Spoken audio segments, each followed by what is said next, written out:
4 metre ব্যাস এবং 9 metre গভীরতা সম্পূর্ণ একটি কূপে 2/3 অংশ পানি আছে। কূপটি পানি শূন্য করার জন্য 80% দক্ষতার 25 কিলোওয়াট ক্ষমতার একটি পাম্প ব্যবহার করা হয়েছে। তাহলে তোমার যখনই এই উদ্দীপক দেখবা তখন একটা কুয়া সুন্দর করে এঁকে ফেলবা। তো এখানে একটা কুয়া আমরা আঁকলাম, যার গভীরতা দেওয়া আছে 9 মিটার, তাই না, এবং এর ব্যাস দেওয়া আছে 4 মিটার। এবার এখানে বলছে সম্পূর্ণ কিন্তু পানি নাই, পানি আছে 2/3 অংশ পানি আছে। তাহলে আমাদের কুয়ার গভীরতা দেওয়া ছিল 9 মিটার, তার 2/3 অংশ। তাহলে কত হবে? 9 গুণ 2/3, 3 3 9, 3 2 6, অর্থাৎ 6 মিটার পানি আছে। তাহলে 6 মিটার কোন পর্যন্ত? সাপোজ ধরলাম 6 মিটার আমার এই পর্যন্ত, তাই না? তাহলে এই পর্যন্ত হচ্ছে আমার পানি আছে, 6 মিটার গভীরতার পানি আছে। তাহলে এইটুক কি আছে? এইটুক কোনো পানি নেই, এইটুক হচ্ছে খালি, লিখলাম খালি। 3 মিটার হচ্ছে খালি। এখন আমার গতে বলছে কূপটির মোট পানির ওজন কত হবে। তাহলে পানির ওজন মানে আমরা কি জানি? ডাব্লু সমান mg, এটা আমরা জানি। তাহলে জি এর মান তো জানি 9.8, তাহলে এম আমার লাগবে। এম কি? পানির ভর। বলছে মোট পানির, তাহলে মোট পানি আছে তো আমার 6 মিটার গভীরতার পানি, তাই না? এই পরিমাণ পানির আমার ভর বের করতে হবে। তাহলে আমরা কি জানি? এম সমান সমান জানি রো ভি। রো মানে কি? 1000, পানির ঘনত্ব 1000। ভি মানে কি? পাই আর স্কোয়ার এল। তাহলে 1000 গুণ পাই, আর এর মান কত? ব্যাস দেওয়া আছে 4 মিটার, তাহলে ব্যাসার্ধ কত? 2 এর স্কোয়ার ইন্টু এল। এল মানে কি? গভীরতা। তাহলে এখানে মোট পানি আছে কতটুকু? 6 মিটার, তাহলে এখানে এল এর মানও কত হবে?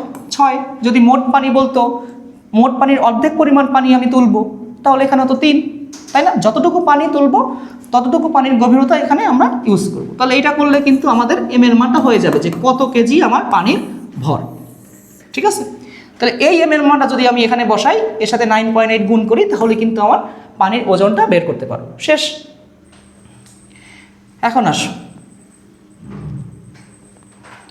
ঘ নম্বরে কি বলছে? কূপটির মোট পানির 5/9 অংশ উঠাতে যে সময় লাগবে, বাকি পানি উঠাতে ওই একই সময় লাগবে কি? তাহলে আগে আসো, মোট পানির 5/9 অংশ আমরা দেখলাম অলরেডি যে মোট পানি আছে আমার 6 মিটার গভীরতার পানি আছে, তার আবার কত অংশ? 5/9 অংশ, অর্থাৎ 6 গুণ কত? 6 গুণ 5/9। তাহলে এটা করলে কত আসে? 3.33 মিটার। তাহলে এই পরিমাণ পানি আমার প্রথমে কি করতে হবে? তুলতে হবে। তাহলে এইটা কতটুকু হতে পারে? এইটা সাপোজ আমি ধরলাম এইখান থেকে এই পর্যন্ত, এইটুক পানি আমরা কি করব? এবার আমরা তুলব, তাই না? এটার আছে 3.33, তাই তো? 5/9 অংশটাতে যে পরিমাণ সময় লাগবে, তাহলে আমার সূত্র কি আছে? আমার এখানে দেওয়া আছে যে কর্মদক্ষতা দেওয়া আছে এবং এত ক্ষমতা দেওয়া আছে। যেহেতু কর্মদক্ষতা দেওয়া আছে, আমরা কি জানি? ইটা সমান জানি পি ড্যাশ ভাগ পি, তাই না? এখন ইটার মানটা দেওয়া আছে 80%। 80% মানে কত? 0.8। আর পি ড্যাশ মানে কি? পি ড্যাশ মানে হচ্ছে mgh ভাগ হচ্ছে টি। আর পি এর মানটা মোট যে ক্ষমতা সেটা দেওয়া আছে 25 কিলোওয়াট। 25 গুণ 1000, ক্ষমতার একক হচ্ছে ওয়াট, তাহলে কিলোওয়াট থেকে ওয়াটে রূপান্তর করতে হবে। তাহলে এখান থেকে আমরা কি বের করব? এই টি এর মানটা বের করতে চাচ্ছি। তাহলে এটা বের করতে গেলে আমাদের নিশ্চয়ই এম এর মানটা জানা লাগবে, এইচ এর মানটা জানা লাগবে, তাহলে আমরা বের করতে পারবো। বাকি সব তো আমাদের জানা, তাই না? তাহলে এম কি করে বের করব? এম মানে কি? পানির ভর। ভর মানে কি? রোভি, একটু আগে দেখলাম আমরা। রো মানে কত? 1000, পানির ঘনত্ব অলওয়েজ ফিক্সড 1000। ভি মানে কি? আয়তন, পাই আর স্কোয়ার এল। তাহলে কত আসে?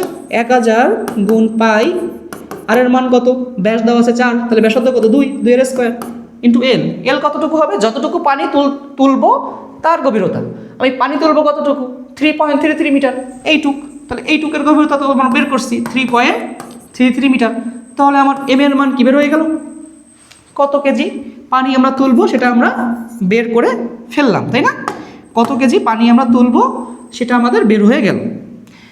এবার আসো এইচ। তো এখানে এইচটা কি? আমরা জানি যে এইচটা হচ্ছে কি, এখানে এই ক্ষেত্রে ইউজ করা হয় গড় উচ্চতা হিসেবে। তো গড় উচ্চতা বের করার সহজ টেকনিক কি? মনে রাখবা, যতটুকু পানি তুলবো বা তুলতে চাচ্ছি সেই পরিমাণ উচ্চতাকে আমি 2 দ্বারা ভাগ করে দেব। দেন উপরে যদি কোনো খালি অংশ থাকে তখন সেটার সাথে যোগ করে দিব। তাহলে আমি পানি তুলতে চাচ্ছি 3.33 মিটার গভীরতার পানি তুলতে চাচ্ছি, তাহলে লিখলাম কি 3.33 ভাগ কি দিলাম 2, যতটুকু পানি তুলবো তাকে 2 দ্বারা ভাগ করে দেব। এবার উপরে যদি কোনো খালি অংশ থাকে সেইটা আবার কি করব, অ্যাড করে দিব। এখন উপরে খালি অংশ কত, 3 মিটার, সেটা আমার অ্যাড করে দিতে হবে, কারণ এই পানিটা তুলে আমি কোথায় রাখবো, কুয়ার মুখে রাখবো, আমি তো এখানে রাখবো না, তাই না? এই পানিটা এখানে নিতে হবে, তাহলে এখানে মোট উচ্চতা তো আমার এটাও যোগ করতে হবে। সেজন্য আমরা গড় উচ্চতা এইভাবে আমরা বের করবো, যতটুকু পানি তুলবো তাকে 2 দ্বারা ভাগ করে দিব, দেন যদি উপরে কোনো খালি অংশ থাকে সেইটা আবার তার সাথে যোগ করে দিব, তাহলে আবার কত মিটার গড় উচ্চতা সেটা আমাদের হয়ে যাবে। এখন যদি দেখো এম এর মান, এইচ এর মান আমরা পেয়ে গেছি, দেন এখান থেকে টি এর মান বের করতে পারবো, যে প্রথম 5/9 অংশটাতে যে পরিমাণ সময় লাগবে আমরা এখান থেকে বের করতে পারবো। এবার আসো বাকি পানি উঠাতে, বাকি পানি, তাহলে আমাদের কিন্তু অলরেডি এইটুক তোলা শেষ, তার মানে এখানেও কি পানি নাই, এটাও কি হয়ে গেছে ফাঁকা, এটাও এখন ফাঁকা হয়ে গেছে, তাই তো? এটাও এখন ফাঁকা হয়ে গেছে, এটাও আমার ফাঁকা হয়ে গেছে। তাহলে এইটুক কত আছে, মোট ছিল 6, এইটুক তুলে ফেলছি, 3.33 তুলে ফেলছি, এইটুক কত থাকে 2.67 থাকবে, তাই না? তাহলে এবার আমি কতটুকু পানি তুলবো, এই 2.67 মিটার উচ্চতার পানি আমরা তুলবো। তাহলে একই রকমভাবে আমরা কি করব, এই সূত্র অ্যাপ্লাই করব, করে আমরা এম এর মান আর এইচ এর মান আবার বের করতে হবে, তাই না? তাহলে এম কত হবে, দেখো এম একই রকমভাবে এম বের করতে হবে, জাস্ট এই এল এর জায়গায় কত হবে, আগে ছিল 3.33 মিটার আর এখন হবে 2.67 মিটার। আমার যতটুকু পানি আমি তুলবো ততটুকু পানির গভীরতা আমার এখানে অ্যাড করতে হবে। তাহলে এখানে শুধুমাত্র এই 3.33 জায়গায় 2.67 ইউজ করলেই আমাদের কিন্তু ভর হয়ে যাবে। এবার আসো গড় উচ্চতা, তো কি বলছিলাম, যতটুকু পানি আমরা তুলবো তাকে 2 দ্বারা ভাগ করে দিব, তুলবো হচ্ছে 2.67 উচ্চতার পানি, একে 2 দ্বারা ভাগ করে দিলাম। এবার এই পানিটা নিব কোথায়, উপরে, যে খালি যতটুকু অংশ থাকবে সেটা যোগ করে দিব। খালি আছে কতটুকু, এই পরিমাণ পানি আমি আগেই তুলে ফেলছিলাম, তাহলে এটাও কি এখন খালি না? তাহলে 3.33 খালি আছে, এই 3ও কি আছে, খালি আছে, তাহলে এর সাথে যোগ হবে 3.33 যোগ হবে +3, এটা করলে আমরা এইচ হয়ে যাবে। তাহলে এম পাইছি, এইচও পাইছি। এখন আমরা যদি এখানে বসাই তাহলে আবার একই রকম করে আমরা টি এর মানটা বের করব।